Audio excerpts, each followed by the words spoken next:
नमस्कार, मी शीतल राजे शिर्के. लोकवृत्तमध्ये तुम्हा सर्वांचे स्वागत. पाहूया ठळक घडामोडी. शेतकरी संपाचा प्रशासनाने घेतला धसका. प्रत्येक शासकीय कार्यालयाला पोलीस बंदोबस्त. सातारच्या कैलास स्मशानभूमीला 14 वर्ष पूर्ण. बालाजी चॅरिटेबल ट्रस्टचे अथक प्रयत्न. व्यसनमुक्ती, स्वच्छतेचा अखंड जागर. कास परिसरात कचरा खपून घेणार नाही, राजमातांचा इशारा. महाबळेश्वर बाजारपेठेतील अतिक्रमणे हटवा. दिलीप बंड यांच्या हेरिटेज समितीच्या बैठकीत मुख्य अधिकाऱ्यांना सूचना. खते बियाणांच्या 33 दुकानांचे परवाने रद्द. खते कीटकनाशकांच्या 70 कंपन्यांवर कोर्ट केस. कृषी विभागाची धडक कारवाई. आणि शेतकरी संपाच्या संधीचं राष्ट्रवादीकडून सोनं. जिल्ह्यात काँग्रेस आणि शिवसेनेची भूमिका बुचकळ्यात पडणारी. बातमीपत्र सविस्तर. शेतकरी संपाच्या पार्श्वभूमीवर शासकीय कार्यालयांना टाळे ठोकणार असल्याचा इशारा शेतकऱ्यांनी दिल्यानंतर जिल्हा प्रशासन आणि पोलीस दलाची चांगलीच धावपळ उडाली. प्रत्येक शासकीय कार्यालयात पोलीस अधिकारी व कर्मचारी तैनात करण्यात आले होते. महाराष्ट्रातील शेतकरी गुरुवार दिनांक 1 जून पासून संपावर आहेत. भाजीपाला बाजारपेठेत आणणे तसेच दूध डेअरींना दूध देणे शेतकऱ्यांनी बंद केले आहे. परिणामी बाजारपेठेत मोठ्या प्रमाणात शेतमालाचा तुटवडा जाणवत आहे. शेतकरी संपाच्या आदल्या रात्री दुधाचा एक टँकर फोडून शेतकऱ्यांनी आपला संताप व्यक्त केला होता. यानंतर याची तीव्रता वाढतच गेली होती. तर दुधाच्या 2 टँकरवर दगडफेक करण्याबरोबरच अनेक ठिकाणी दूध रस्त्यावर ओतण्यात आले. तर काही ठिकाणी कांदा त्याचबरोबर इतर भाजीपालाही रस्त्यावर टाकून शासनाचा निषेध करण्यात आला. फलटण तालुक्याच्या काही भागात कृषी राज्यमंत्री सदाभाऊ यांच्या प्रतिकात्मक पुतळ्याची अंत्ययात्रा काढण्याबरोबरच दहनही करण्यात आले. शेतकरी संपाच्या पार्श्वभूमीवर राजकीय पक्षांनी शेतकरी संघटनांनी शासकीय कार्यालयांना दिलेल्या टाळेठोक आंदोलनाच्या पार्श्वभूमीवर सातारा जिल्ह्यातील प्रत्येक शासकीय कार्यालयात कडक बंदोबस्त होता. जिल्हाधिकारी कार्यालयात आता जिल्ह्यातील प्रत्येक शासकीय कार्यालयात कडक बंदोबस्त होता. जिल्हाधिकारी कार्यालयात आत आणि प्रवेशद्वारावर मोठ्या प्रमाणात पोलीस बंदोबस्त होता. जिल्हा परिषद, प्रांत अधिकारी कार्यालय, वन विभाग, सामाजिक वनीकरण येथेही पोलीस तैनात करण्यात आले होते. दरम्यान जिल्ह्यातील बहुतांश तलाठ्यांना शासकीय कामानिमित्त मुख्यालयात बोलावून घेण्याची माहिती हाती आली. विशेष म्हणजे जिल्ह्यातील अनेक सजांना कुलूप ठोकून स्वतः तलाठी मंडलाधिकारी सातारा जिल्हाधिकारी कार्यालयात शासकीय कामानिमित्त आले होते. दरम्यान शेतकरी संपाच्या आंदोलनाची तीव्रता 6व्या दिवशीही कायम होती. बाजारपेठेत सुकसुकाट होता. तसेच शेतकरी संपाच्या पार्श्वभूमीवर शासकीय कार्यालयांना टाळे ठोकणार असल्याचा इशारा दिल्यानंतर जिल्हा प्रशासन आणि पोलीस दलाची चांगलीच धावपळ उडाली. कोणताही सार्वजनिक प्रकल्प उभा करणे जेवढे महत्वाचे असते त्यापेक्षा त्याची सातत्याने देखभाल करणे हे जास्त महत्वाचे आहे. या दोन्ही गोष्टी श्री बालाजी चॅरिटेबल ट्रस्ट हे कैलास स्मशानभूमी प्रकल्पामध्ये आपले कर्तव्य म्हणून गेली 14 वर्ष प्रामाणिकपणे पार पाडत आहे. राजेंद्र चोरगे यांनी श्री बालाजी चॅरिटेबल ट्रस्टच्या माध्यमातून व आपल्या सहकार्यांना सोबत घेऊन एक सुसज्ज देखणी स्मशानभूमी उभारण्याचा निर्णय केला. ध्येय निश्चित होते, काय करायचे ते स्पष्ट होते. भव्य अशा स्मशानभूमीचा आराखडाही तयार झाला होता. तोच घेऊन राजेंद्र चोरगे सहकारी जनतेत गेले. जनतेनेही त्यांना भरभरून साथ दिली आणि बघता बघता त्यावेळी तब्बल 1 कोटी रुपये खर्च करून अतिशय भक्कम मात्र तितकीच देख आणि वनराईने वेढलेली स्मशानभूमी श्री बालाजी चॅरिटेबल ट्रस्टच्या माध्यमातून दानशूर सातारकरांच्या सहभागातून उभी राहिली. या स्मशानभूमीस कोणत्याही प्रकारचे शासकीय निमशासकीय अनुदान बांधकामासाठी मिळाले नाही. तत्कालीन पालकमंत्री अजितदादा पवार, मदन भोसले, त्याचबरोबर दिवंगत सुरेशदादा पाळणीटकर, तत्कालीन जिल्हाधिकारी अनिल डिग्गीकर व जिल्हा परिषदेचे मुख्य कार्यकारी अधिकारी दिलीप बंड, पत्रकार शरद काटकर तसेच सर्वसामान्य सातारकरांचा सुद्धा मोलाची सहकार्य व वाटा आहे. गुटखा, तंबाखू इत्यादी व्यसन करून कोणी आल्यास त्यास विनंती करून स्मशानभूमीतून बाहेर जाण्यास विनंती केली जाते. नागरिकांचे सुद्धा यासाठी चांगल्या प्रकारे सहकार्य मिळत असते. सीसीटीव्हीच्या माध्यमातून थेट प्रक्षेपण पाहण्याची सुविधा सुद्धा या ठिकाणी उपलब्ध असून अशा प्रकारची व्यवस्था राबवणारी महाराष्ट्रातील ही एकमेव स्मशानभूमी आहे. कैलास स्मशानभूमी परिसरातील लोकांनी निस्वार्थी भावनेने व विनामोबदला सेवा करीत आहेत. संगम माहुली येथील श्री बालाजी चॅरिटेबल ट्रस्टच्या माध्यमातून आणि लोक सहभागातून जनतेच्या गरजेचा कैलास स्मशानभूमीच्या प्रकल्पाला 14 वर्ष पूर्ण होत आहे. कोणताही सार्वजनिक प्रकल्प उभा करणे जेवढे महत्वाचे असते त्यापेक्षा त्याची जास्त देखभाल करणे हे जास्त महत्वाचे असते. या दोन्ही गोष्टी श्री बालाजी चॅरिटेबल ट्रस्टने आपले कर्तव्य म्हणून गेली 14 वर्ष प्रामाणिकपणे पार पाडली आहेत.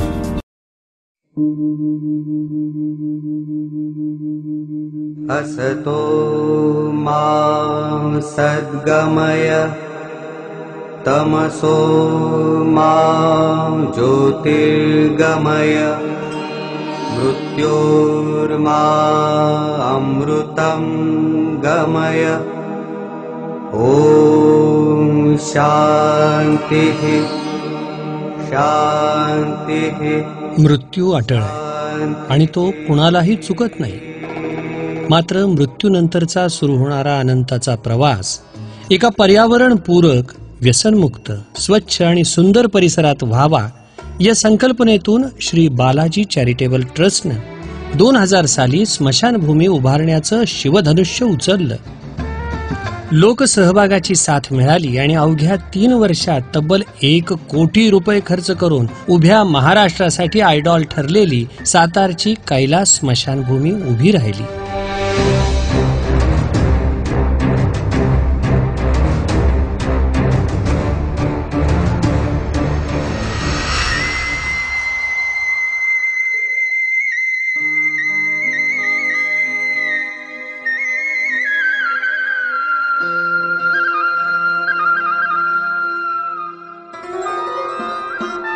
आम्ही जातो आमुच्या गावा असा अभंग गात वैकुंठाला जाणाऱ्या संत तुकाराम महाराजांच्या प्रतिकृतीनं स्मशानभूमीचं प्रवेशद्वार लक्षवेधी झालंय.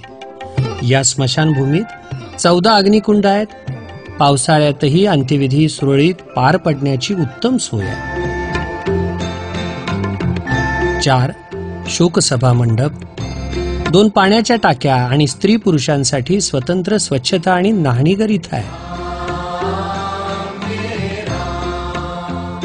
12 वर्षापूर्वी बालाजी चॅरिटेबल ट्रस्टनं इथं दहन संस्कार लाकडात न करता शेण्यांमध्ये करण्याचा द्रष्टा निर्णय घेतला.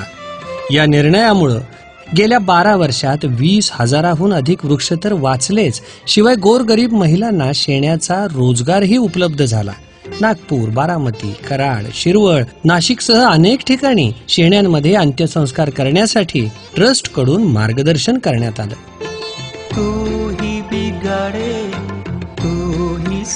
अग्निकुंडातील रक्षा पाण्यात सोडल्यानं होणाऱ्या जलप्रदूषणाला आळा घालण्यासाठी इथं अस्थिकुंडाची सोय करण्यात आली आहे.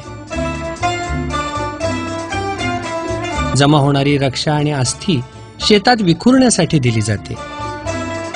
गुटखा, तंबाखू अगर कोणतंही व्यसन करून स्मशानभूमीत प्रवेश करण्यास बंदी घालून व्यसन मुक्तीसाठी एक छोटं पाऊलही इथं टाकण्यात आलंय. श्री बालाजी चॅरिटेबल ट्रस्टचे संस्थापक श्री राजेंद्र चोरगे गेली 14 वर्ष नित्य नियमानं सकाळी 9 ते 10 या वेळेत या ठिकाणी येऊन कामकाजाचा आढावा घेतात. ट्रस्टचे 7 कर्मचारी इथली सर्व व्यवस्था पाहतात. गेल्या 14 वर्षात या ठिकाणी तब्बल 16,500 अंत्यसंस्कार झाले असून त्यासाठी कोणत्याही प्रकारचं शुल्क आकारलं जात नाही. शासकीय किंवा नगरपालिकेचं 1 रुपयाही अनुदान मिळत नसताना जनसेवेचं हे हिमालया एवढं उदाहरण खचितच अन्यत्र पाहायला मिळेल. आणि याचं कारण आजपर्यंतच्या अनेक महापुरात किंचितचाही तडा न जाणाऱ्या या स्मशानभूमीचं बांधकाम जेवढं मजबूत आहे, तेवढीच श्री राजेंद्र चोरगे आणि बालाजी ट्रस्टच्या त्यांच्या सहकाऱ्यांची सेवा भावनाही भक्कम आहे. हा प्रकल्प बालाजी चॅरिटेबल ट्रस्ट आणि लोकसहभागातून उभा राहिला. आम्ही त्याला निमित्त आहोत. आमच्याकडनं देवानं हे काम करून घेतलं. आमचं भाग्य आहे की ते उभं करणं आणि त्याची देखभाल करणं हे आमच्याकडनं होतंय. मी देवाला धन्यवाद देईन, सातारकरांना धन्यवाद देईन. हे असंच काम आमच्याकडनं सतत व्हावं आणि सातारकरांची सेवा करायला मिळावी.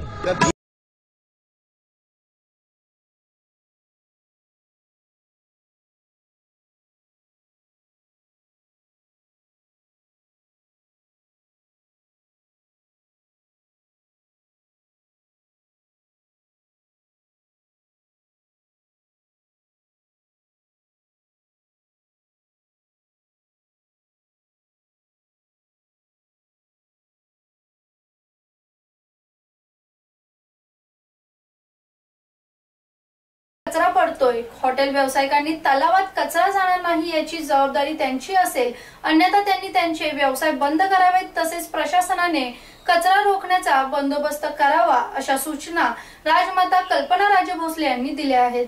कास तलावावर ओल्या सुक्या पार्ट्या होत असतात. तलावाच्या काठावर बाटल्या फोडल्या जातात. थर्माकोलच्या पत्रावळ्या, खाद्यपदार्थांची वेस्टने आदी विघटन न होणाऱ्या कचऱ्याचा ढीग तलावालगतच्या झाडांमध्ये साठलेले आढळत आहे. काही मंडळी तलावातच वाहने भांडी धुतात. याबाबत राजमाता व्याकुळ झाल्या. सातारकरांच्या पिण्यासाठी या तलावातील पाण्याचा वापर होतो, त्यामुळे पिण्याच्या पाण्यातच लोक घाण कशी टाकतात असा सवाल त्यांनी बोलताना व्यक्त केला. लोक कसल्या पार्ट्या करण्यासाठी जातात आणि कचरा घाण तेथेच टाकून येतात. पावसाळ्यात हा कचरा तलावात जाऊन मिसळतो. तलावालगत काही लोकांनी छोटे हॉटेल उभारले आहे, त्यावर त्यांचा चरितार्थ चालत असल्याने त्यांच्या सहानुभूतीपूर्व विचार करता येईल, परंतु या लोकांनी येथे काहीही करावे असा याचा अर्थ नाही. या हॉटेलमधून घेतलेल्या साहित्यांचा कचरा कास परिसरात पडत आहे, त्यामुळे या कचऱ्याची जबाबदारी या व्यावसायिकांची आहे. कास परिसरात पडणारा कचरा उचलण्यासाठी पालिकेची उपलब्ध यंत्रणा पुरी पडणार नाही. या व्यावसायिकांनी कचरा होणार नाही याची जबाबदारी स्वीकारावी,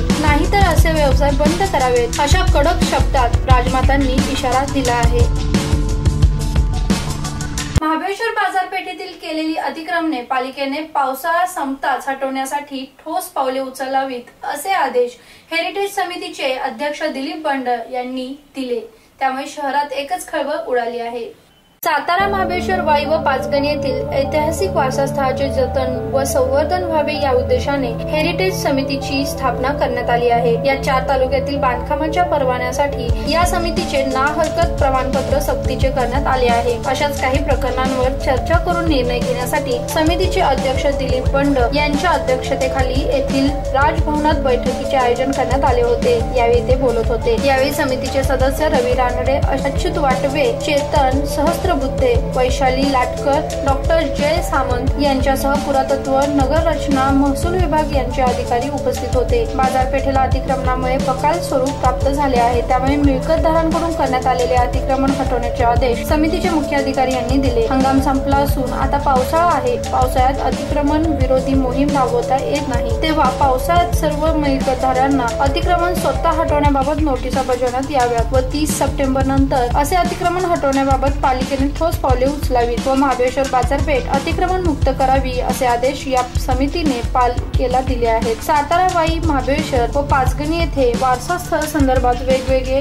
नियम व अटी आहेत. यामध्ये एकसारखेपणा यावा यासाठी नियमावली तयार करण्याची सूचना समितीने या बैठकीत केली. याच बैठकीत सर्व पालिकेच्या हेरिटेज मिळकतीच्या यादीवर चर्चा करण्यात आली. हेरिटेज मिळकतींच्या यादीत काही मिळकतींचा नव्याने समावेश करण्यात आला आहे, तर काही मिळकती यादीतून वगळण्यात आल्या आहेत. यादीमध्ये मिळकतीचा समावेश का करण्यात आला अथवा यादीतून मिळकत का कमी करण्यात आली याचा सविस्तर अहवाल पालिकांनी सादर करावा अशा सूचनाही यावेळी करण्यात आल्या.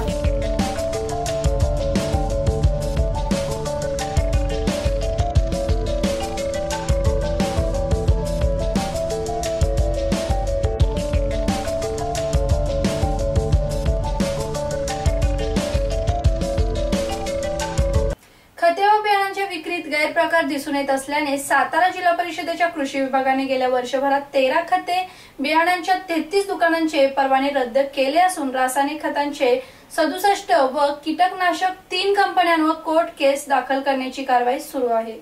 शेतकऱ्यांमधून शेतीपूरक साहित्य, बी बियाणे, रासायनिक व सेंद्रिय खते तसेच कीटकनाशके याची मोठ्या प्रमाणात मागणी असल्यामुळे जिल्ह्यात कृषी सेवा केंद्रांच्या दुकानांचे मोठ्या प्रमाणात पेव फुटले आहे. सातारा जिल्ह्यात 11 तालुक्यात खतांचे 1294, बियांची 1108, कीटकनाशकांची 897 अशी दुकाने आहेत. जिल्ह्यात कृषी विभागाच्या भरारी पथकांनी उत्पादन व विक्री केंद्रांची तपासणी केली असता सन 2016 व 17 या वर्षामध्ये बियाणांच्या 39 व खतांच्या 37 व कीटकनाशकांच्या 12 दुकानांना विक्री बंदचे आदेश करण्यात आले आहेत. तसेच रासायनिक खतांचा 2.70 मेट्रिक टन साठा जप्त करण्यात आला होता. गतवर्षीच्या रासायनिक खतांचे 67 नमुने अप्रमाणित आहेत. अप्रमाणित नमुने असल्यामुळे संबंधित कंपन्यांवरही कोर्ट केस दाखल करण्याची कारवाई कृषी विभागामार्फत सुरू करण्यात आली आहे. कीटकनाशकांचे 3 नमुने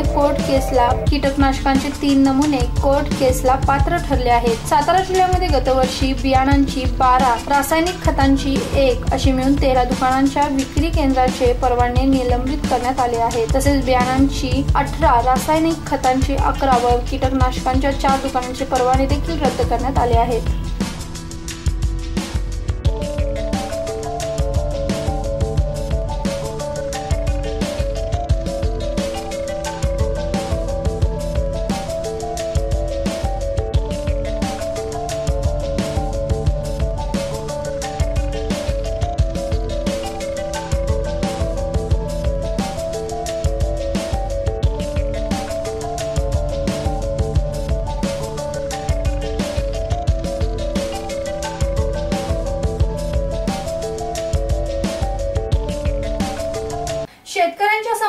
शेतकऱ्यांना बळ देण्यासाठी शिवसेना व काँग्रेस या दोन आंदोलनाची पार्श्वभूमी असणाऱ्या पक्षांनी केवळ सहभाग नोंदवला तर राष्ट्रवादीने या संधीचं सोनं केलं आहे. शेतकऱ्यांच्या जीवन मरणाच्या आंदोलनात कुठेही तडफेने सहभागी झालेला दिसला नाही. हे अपयश पदाधिकाऱ्यांचे की वरिष्ठ नेत्यांचे याबाबत जनसामान्यात चर्चा सुरू आहे. अन्याय दिसेल तिथे लात घाला, पेटून उठा असे आदेश शिवसेना पक्ष प्रमुख द्यायचे आणि शिवसैनिक परिणामांची तमा न बाळगता आंदोलनात सहभागी होत होता. या आदेशाने शिवसेनेने 1995 मध्ये स्वयंबळावर सत्ता आणली. शिवसेना या सरकारमध्ये सहभागी आहे. पूर्वी न्यायाविरोधात आंदोलन होत होते तेव्हा शिवसैनिकांच्या संख्येपेक्षा पोलिसांची संख्या मोठी असायची. शिवसेनेविषयी सामान्यांच्या मनात आदर व प्रेम अजूनही आहे, मात्र नेत्यांना त्याची किंमत नाही अशी चर्चा आता सध्या जोर धरू लागली आहे. एक पुण्यात तर एक ठाण्यात ठाण मांडून आहेत. शेतकऱ्यांच्या बांधावर जाऊन त्यांना बळ देण्याची वेळ असताना हे नेते कुठे गायब आहेत असा प्रश्न विचारला जात आहे.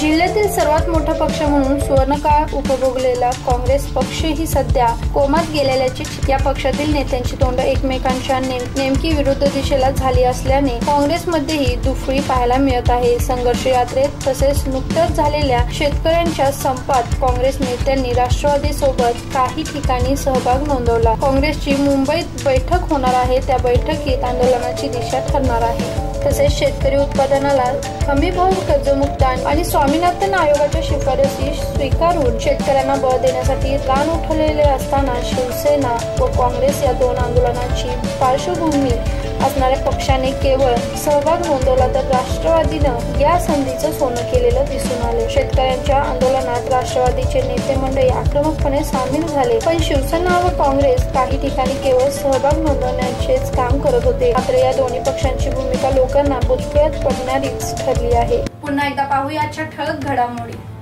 शेतकरी संपाचा प्रशासनाने घेतला धसका, प्रत्येक शासकीय कार्यालयाला पोलीस बंदोबस्त. सातारच्या कैलास स्मशानभूमीला 14 वर्ष पूर्ण. बालाजी चॅरिटेबल ट्रस्टचे अथक प्रयत्न. व्यसनमुक्ती, स्वच्छतेचा अखंड जागर.